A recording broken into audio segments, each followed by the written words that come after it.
Please do continue. You're doing so well, sir. Thank you, brother. All right, so first and foremost, there's one guy who really put his heart and soul into making this rally a success and getting more than 20, 30, 40 people at a protest, and that is Rick Brewster. Could you guys all give him a round of applause? Yeah. The Awakened Cincinnatians team and Rick Brewster have really done a great job putting together this particular rally. And as we're standing against corruption today, I met Rick at the Million Mask March in Washington, D.C. in November. And he asked me to come out here. There's a lot of people going to talk about the problem. There's a lot of people who know the problem, who understand why you need to get engaged, understand what you need, why you need to get involved, why you need to do something. But what a lot of people don't understand is how. What a lot of people don't understand is once you know why, okay, I've got this crap in my hand. Now how do I get it out? What do I do with it?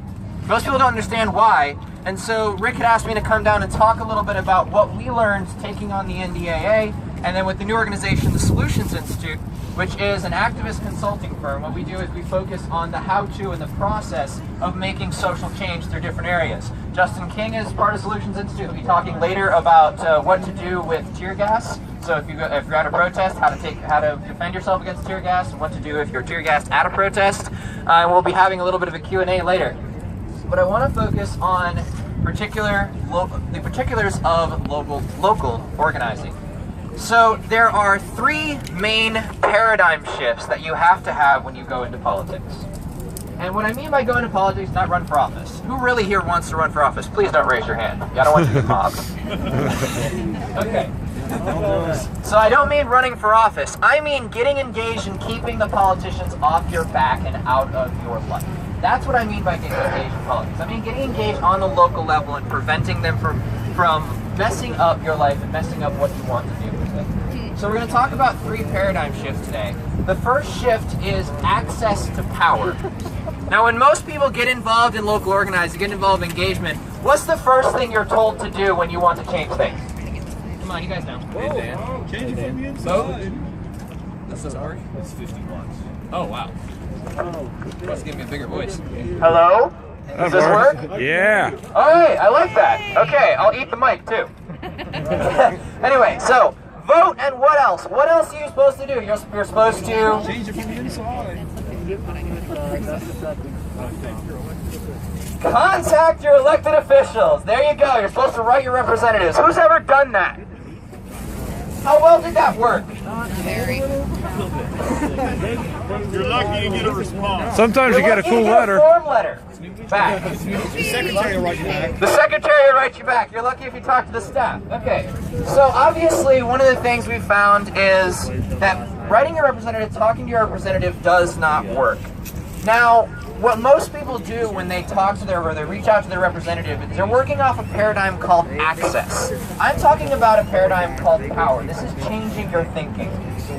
If you're in access, when you call up your local representative, he goes, "Oh my God, it's Joe. Hey, how you doing, man? I'd love to have lunch with you. Yeah, our kids can go hang out at the picnic together, whatever. That's access. You go from there to the press conferences. You get to meet your political heroes. You get to go to the banquets. You get to talk to all of the people who make a change. But you give up one thing with access. You are not allowed to change the status quo. That's the one thing you give up when you choose access. The second is power. Power is when you pour your blood, sweat, and tears into pressuring your local representatives to leave you alone. And when they see that phone, and they see your number, they go, "Man, it's Joe. I really don't want to pick this up. No. Hi, Joe. What do you want?" They avoid you in the hallways. They choose not to talk to you. But when you want something done, they do it. Let me give you an example. Emmett, Idaho. A friend of mine, Jason Casella, moves there from California. Knows no one. Has never talked to anyone in the city before. And he goes to a city council meeting. He meets up with a local, it's Idaho, so it's a local Tea Party group. And he starts talking with them. And instead of going to his local city council and just sitting down with his representatives and over a cup of coffee and trying to teach them that, hey, you should stop indefinite military detention here. Instead of writing his representatives, instead of choosing access, he chose power. In a town of 3,500 people, he brought 80 people to a city council meeting. That's basically the entire electorate of the city. So he brings 80 people to the city council meeting, and what do? They pass legislation. They say no to the NDAA. And then what? Any of you guys familiar with Agenda 21 or sustainable development of any kind? Okay, so Jason's sitting there in a council meeting, and this smart growth comes up. The city's going to spend $117,000 to start implementing Agenda 21 in the little town of Emmett. And he goes, "Hey guys, can we like not do this? Can we like go to the next meeting? Like wait 2 weeks?" "Oh yeah, absolutely. Yo, Jason, you know what? We're gonna bring you on as an advisor to tell us how bad this is and tell us what to do. We're actually going to call you before there's any legislation goes through. We're gonna get your advice." How many people had their local city council call them on their to get their advice recently? See, that's the difference between pressure or power and access. The second, English to understanding, or English to pressure. So if you go to your local butcher shop and you hate the butcher, you absolutely detest him, you don't like the guy at all, but he has really good meat, you might still buy from him. You might still go down to the butcher shop and purchase something. A politician only has them. They have nothing else to offer but themselves. And so if they no longer have a reputation, they no longer get reelected. And it scares the daylights out of them. So what you do is you stop trying to speak to them in English. Because you might as well be speaking to them in Chinese when you sit down with them. "Hey, how you doing? I'd like to talk to you about my issue." They don't care. They could care less who you are and what you want. All they care about is pressure. That's the language they speak. Let me give you a scenario. I'll give you an idea of how to local organize here. So, you walk in, I'm your state representative, city councilman, whatever. You walk in, you sit down in front of me. And you slide over a piece of paper, you want me to sign this. Say it's a piece of paper to protect protests in the town or whatever. Slide over a piece of paper, you want me to sign this. On that piece of paper, you have a post-it note. And that post-it note has the names of 20 people in your city. How many people do I, the representative, think support you? 20. About 20. If even. More like 15 because 5 people signed just for shits and giggles. That's pretty close. So about 20. If instead, on that post-it note, you put 10 names of organizations on there, how many people do I think support you? I have no freaking clue, and it scares the daylights out of me. See, that's how you start making change. That's how you start speaking in pressure. And when you bring this pressure, understand this. Who knows? Let me just do a quick question here. We got police back here. Oh, do we? All right. Okay. So, how many people know how many folks in a certain jurisdiction you have to get in order to make change? What percentage? 1 to 3% of the registered voters. So if you take the population of your county, cut it in half, that's registered voters. You take that 1 to 3% of that, that's all you need. If you bring if you represent 1 to 3% at a city council meeting or a county commission meeting, it's over. You win.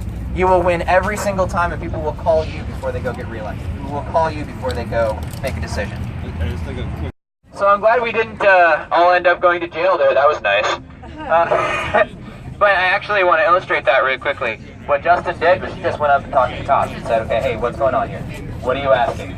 And because he separated himself from the group, he went up there and talked to them one-on-one and kind of in an unthreatening manner. They said, "Hey, stragglers, we're not going to arrest you, just don't go mob the Capitol building." So, I mean, that was an easy way that, since they didn't come out and riot here, since they came out in a graduate uniform, that was an easy way to, we would have loved that. We would have paid for that service in Ferguson. But that was an easy way to avoid the confrontation. Now nobody has to go to jail, and now we're fine, and we don't have to fight that battle. Anyhow, so as I was saying, with regards to local organizing, basically what you need to understand is number one, politicians aren't people. That's the first thing that I was taught. That's the first thing that I was taught when we started winning. We went from 0 wins in a year and a half to 7 wins in 6 months. And the reason we went to that is we were taught politicians are not people. You have to understand that. You have to understand that not just on a average level, but on a visceral level. You have to understand what that means. It means they're an animal. That means, hey, bone, fetch. That's all that really matters. And that really flows really well into my next point, which is there's this idea in politics that even if you aren't lying, that there's something called playing dirty. Like showing up at their house and protesting, like sending them angry letters right to their personal mailbox, calling them on their personal cell phone, etc., etc. So there's this idea that somehow that's fighting dirty. Let me ask you a question.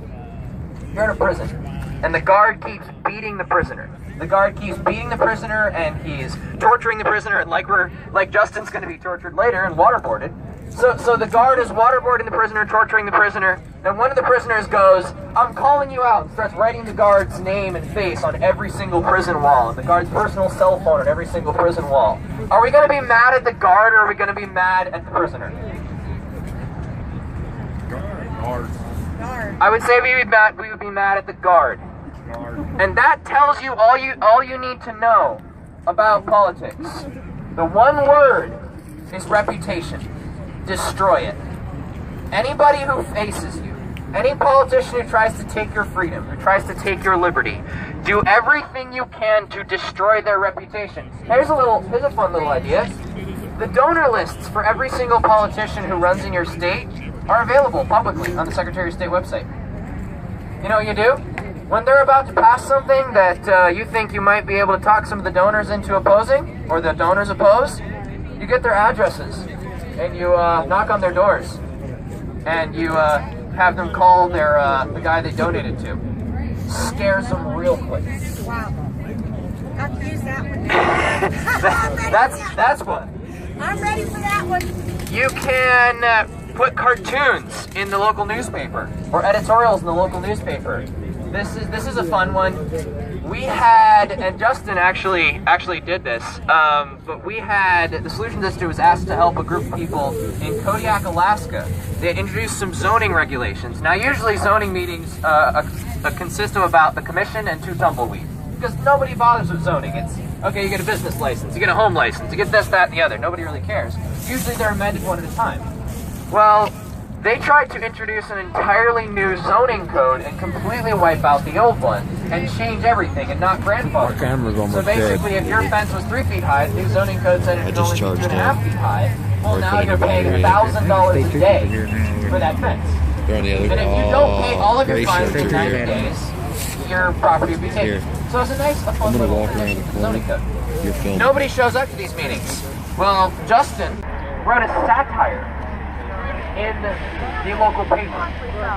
He wrote a satire and it was published in the local paper because they didn't realize it was a satire, supporting the new zoning code. At that next planning and zoning meeting, 300 people showed up. Wow. There's another little tactic. Another tactic is to go where they work or go where their house is and stand outside their house and protest.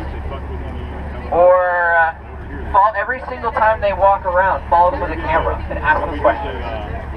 The 100 question game. The 100 question game, exactly. That's what I use. So understand that the final paradigm shift is fear.